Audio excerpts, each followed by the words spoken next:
Welcome to Manju cooking wonders. నేను మీ మంజు. ఈరోజు వీడియోలో బియ్యం పిండితో ఒక మంచి స్నాక్ రెసిపీ చూపించబోతున్నానండి.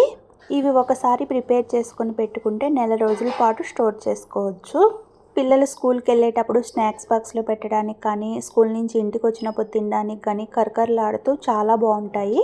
ఈ స్నాక్ రెసిపీ చేసుకోవడం కూడా చాలా సింపుల్. ఇవి సేమ్ కుర్కురే లాగా ఉన్నాయి కాబట్టి పిల్లలు కూడా ఇష్టంగా తింటారు.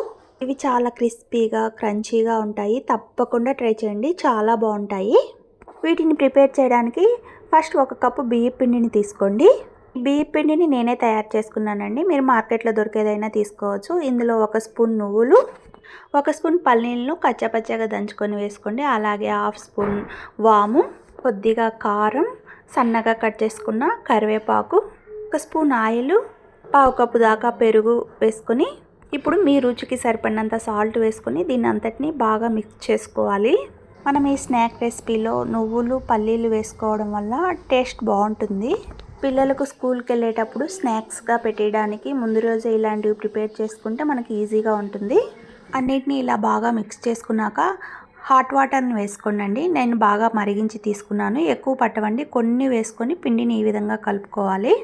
పిండి అనేది మనకు మరీ సాఫ్ట్గా ఉండకూడదు, అలానే టైట్గా ఉండకూడదు.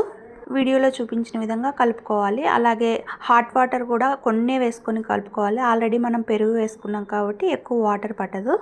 ఇలా కొద్దిగా పిండిని తీసుకొని 2 చేతుల మధ్యలో ఇలా రుద్దామంటే స్నాక్ అయితే రెడీ అయిపోతుంది. చాలా ఈజీ. ఈ విధంగా ప్రిపేర్ చేసుకోవాలి. మీకు పిండి కలుపుకునేటప్పుడు కాస్త లూజ్ అయినట్లు అనిపిస్తే ఇంకాస్త బియ్యం పిండిని యాడ్ చేసుకొని కలుపుకోండి. పిండిని అంతటిని ఈ విధంగా రెడీ చేసుకొని పక్కన పెట్టేసుకోండి. తర్వాత స్టవ్ మీద ప్యాన్ పెట్టుకొని డీప్ ఫ్రైకి సరిపడా ఆయిల్ వేసుకొని ఆయిల్ని మీడియం హీట్ చేసుకోండి. ఆయిల్ మరీ ఎక్కువ వేడిగా ఉండకూడదండి.